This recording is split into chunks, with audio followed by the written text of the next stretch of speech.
Thanks so much for listening to the Dale Hollow Lake podcast. To keep up with everything Dale Hollow, follow and subscribe on Facebook, YouTube, Apple Music, or Spotify.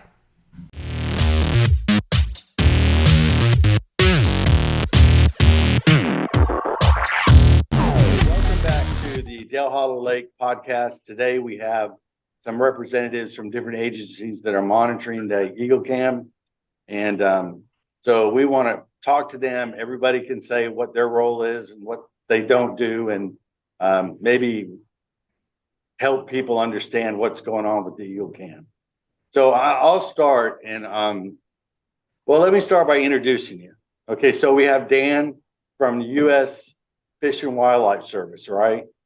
You're the federal agency that actually oversees the eagles right now, right?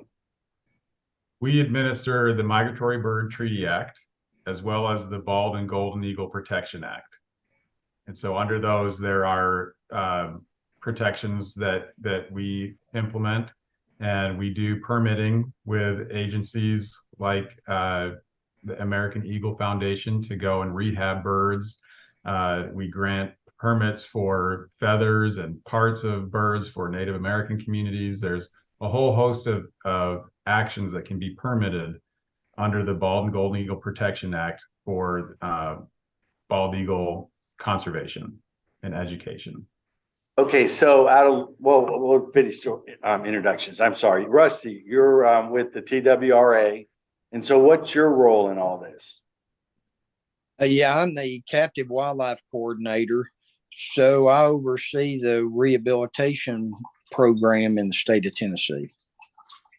Okay. And then we have Mike, Nacy, and Crystal from the American Eagle Foundation, and you guys rescue eagles. That's what you do, right? Right. So I'm Dr. Michael Jones, a veterinarian for the American Eagle Foundation, and I'll be there to hopefully address medical concerns and issues that we might need to oversee regarding the health of the eagle or eaglets. Okay. And Nacy, what's your role with the organization? I'm Nacy Zagaya, and I'm the Wildlife Rehabilitation Manager here at the American Eagle Foundation. And we do all birds of prey, not just eagles. Okay. And Crystal? I am a digital marketing specialist. I'm also the CAM coordinator for the American Eagle Foundation, and I am helping spearhead the rescue.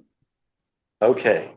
So, me, what I am is I'm just part of the Marina Association on Dale Hollow Lake that worked with the Twin Lakes to put up the Eagle Cam so people could watch the life cycle of an eagle 24 hours a day if they'd like. So, that's all we do. We don't make decisions on whether or not an eagle gets rescued or not. That's something that is done by you guys. We're neutral in this. We're not saying we will or we won't. It's all left up to you guys. But, we have had some situations in the past where a lot of people thought we should rescue an eagle because its big brother or sister is pecking on them or kills them. And, nobody wants to see that. We want all of them to survive, but that's nature. So, and tell me what you guys think about those situations. What would you do in those situations? So in situations where it's a natural occurrence in the nest, typically we would not go in and do any sort of rescue. That's nature, and we have to let nature play out. In a situation like we're in right now, monofilament is a man-made material, so this is a man-made issue. So in those cases, we do like to try and conduct rescues whenever possible. There are some things that we have to be cautious of. Of course, we have to consider the eaglets' safety, our climber safety, our rehab team safety, this structure of the nest. There's a lot of things that go into pulling off one of these rescues. So you have to totally analyze what's going on. Is the tree safe to climb? Will you knock down the nest? Will the babies jump? Right. Will the will the eagle attack the climber? You know, I mean, all that is possible. Even the large eagle could, or the mother or father could be hurt. You know, I'm just trying to you know, get that intruder out of the way. Just like they try to defend that nest against everybody else. I'm sure everybody's walked down the street too close to a bird's nest and the mom is, you know, flying after you. And the same thing's going to happen with that eagle. So we want everybody to be safe. Right. It does happen. It's not that common to see an eaglet or an eagle, a parent eagle, attack the climber. It generally is other birds that they will go after as far as intruders go. The parents usually will circle around or perch in a nest nearby or in a tree nearby to watch what's going on. So I don't know that is it is a concern, but it's not, certainly not a major concern. But we need to be prepared for it. We always have to be prepared for those little things that could go wrong. Right. Okay. So one of the things we're dealing with is some people I don't know, right or left. They want this done. They wanted it done weeks ago. And we, you know, you guys don't do it till absolutely is necessary. I mean, a couple of weeks ago, he might have got his foot out of there. So, anyway, so you guys get permitted by the US Fish and Wildlife, those babies if you need to, right? I'm sorry, you froze up on that last bit. Oh, I'm sorry. You guys you're permitted from the US Fish and Wildlife Service to rescue the babies on Dale Hollow, right now, right? Correct.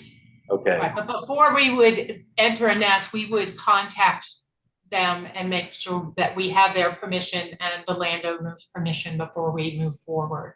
So, Right. Yeah, we work in concert with all the organizations and private parties to make sure that this is something that is acceptable. So we can tell our viewers that at some point, if necessary and if safe, we're going to rescue those babies so they can rest assured that it's in the right hands and they don't have to worry about it anymore. That's correct. Okay. And that's important for them to know. I mean, they're, you know, really upset about it. And I understand why. And for some reason, they have the information that nobody's doing anything when we can see right here, everybody's involved. Yeah, there's a lot that goes into planning this. So while they might not see action on the front end, in the background, there's multiple people doing multiple things, gathering information, gathering pictures for our climber to make sure he's safe going up, giving him points of don't step on this, don't step into the nest, don't put pressure here or there. There's all those kind of things that go into planning this out. Do we have resources for veterinarian care if that's required? You know, there's a lot that goes into planning something like this. Okay, so when we say rescue the babies, we're talking about if they're just tangled and you remove the tangle, you're going to check them out and actually put them back in the nest. That's best case scenario, yes. Okay. Best scenario would be if I was able to examine the eagles and determine that once we remove the line that, you know, all the toes look viable, the feet look viable, there are no lacerations from the fishing line, because that can act like a saw, especially if it's like a braided line and not just monofilament. But yeah, we'll want to make sure the eagle or eaglets look, you know, healthy. If we can put them right back in the nest, that would be optimal. If one of the eaglets might need a few days of care, and then we can get it back to the nest, then we're prepared to be able to do that as well. So what's the track record of putting them back and the mom abandoning them? they usually come back. I know of one nest that was in New Jersey, I believe, where the nest had fallen. The baby was okay. They rebuilt the nest. It was after 4 days. They put a nest in next to the tree, and the parents began feeding it as soon as they got it back in. Good deal. Now you guys know that River has been gone for a few weeks. Yeah. And so we don't even know if we'll have a nest. I mean, Obi may decide to find somebody with a bigger nest and be gone. So I don't know that here's my best opinion about that situation. And people may disagree with me, but she has a nest there. That is her nest. That is her territory. That is what she knows. And she will probably attract a new mate. Your first year will probably be without eggs. But the second year, if their courtship is beneficial for both of them, you'll have more eaglets on that nest. Okay. There's always a chance another pair could adopt it. There is, but what we've seen in the past in our nest and nests that we monitor, because we don't just monitor nests that are on cams, we also, like, I monitor nests in my local area, and I've seen this kind of thing play out before. And generally, if there is a structurally sound nest that is viable for them, they'll stick with that nest. Okay. So I just want to address a couple of little things, and then you guys can do a closing comment if you want. You know, in dealing with the public, and I think there's more than 300,000 people following us at this point. There's over, last I looked, there's 50,000 people that had subscribed, at least on Facebook. So there's hundreds of thousands of people watching this. And we've had people make comments like, why would you let the eagles build a nest where it wasn't accessible if we needed to do it or needed to rescue them? So we don't have any control, nor do you have any control over where eagles build their nest. It is completely up to them where they want to build their nest. They put it exactly where they wanted it to be, to give them protection from predators, as well as a readily available food source for them to feed their chicks. So their choice is the best choice. Yeah. That's the craziest comment I've ever heard, but we've heard it before too. Yeah. Well, it is a really wonderful education tool. It's difficult when people just check it once in a while and don't really know the natural history of the bird. So I would encourage the viewers to go outside the cam and really read and get connected with the wonderful species. Right. And, you know, there's a lot of teachers that show this in their classrooms. We love the fact that we have the Eagle Cam. Now, we have disabled Facebook for now and taken that down. We only disabled it for 7 days. And then we also took the chat off of YouTube. And that's mostly for people that watch this video, not you guys. You know, it could go back up. It could not go back up. We'll have to weigh the pros and cons with that. We like that people talk about the Eagle Cams and the eagles themselves, but we don't like the fighting and the threatening and the taking over the chat with, you know, a bunch of negative junk. So, you know, people can behave and be civil and not, I mean, you could disagree and put that in writing as long as you're not attacking the person you disagree with.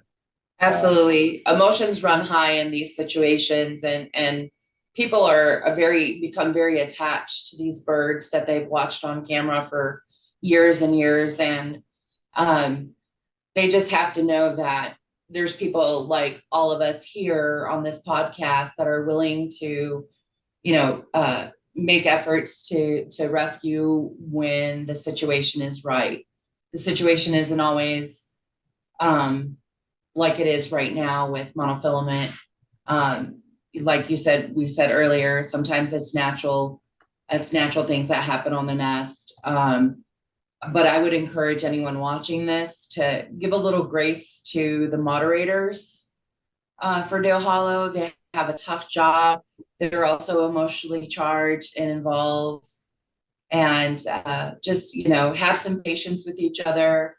And like I said, mercy and grace is also very important at this point. And Right. also, the fishing line, this isn't an isolated case. We as an incredible problem. And if your watchers could join the community for waterway cleanup, that's one way they can immediately help the eagles. Right.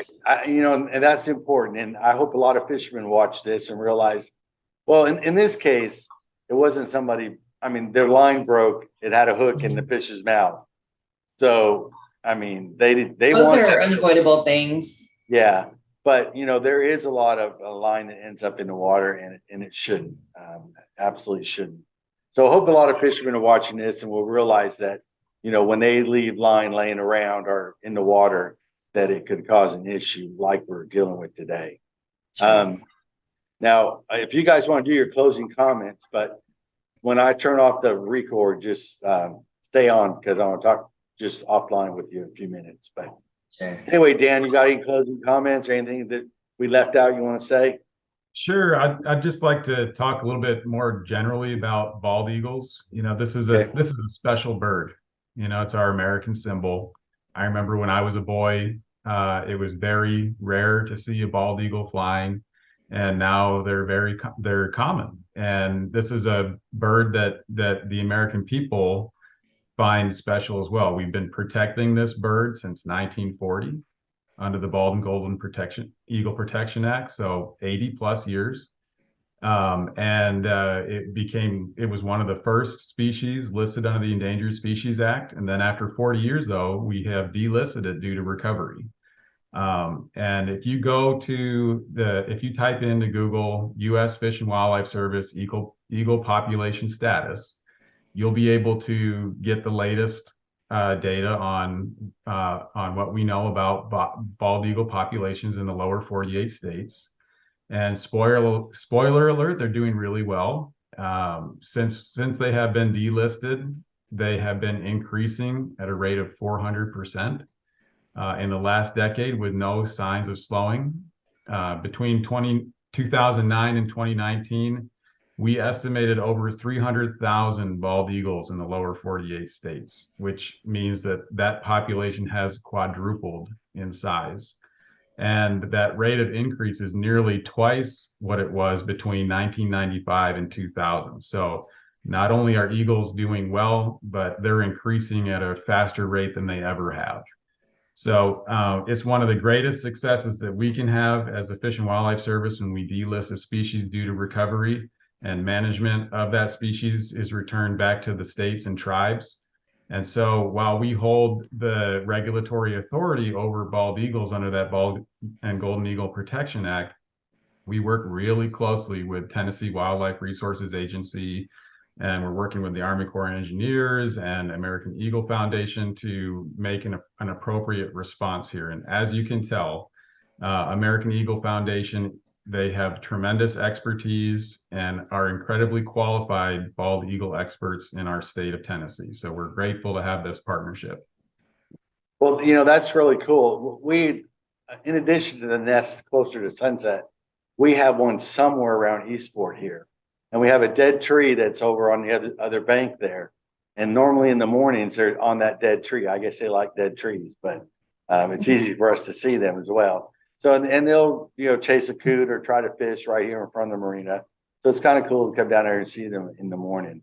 And, I was actually in St. Louis visiting a friend, and I was bragging about our eagles on Dale Hollow. And he goes, "You want to see eagles?" And he took me down by the Mississippi River.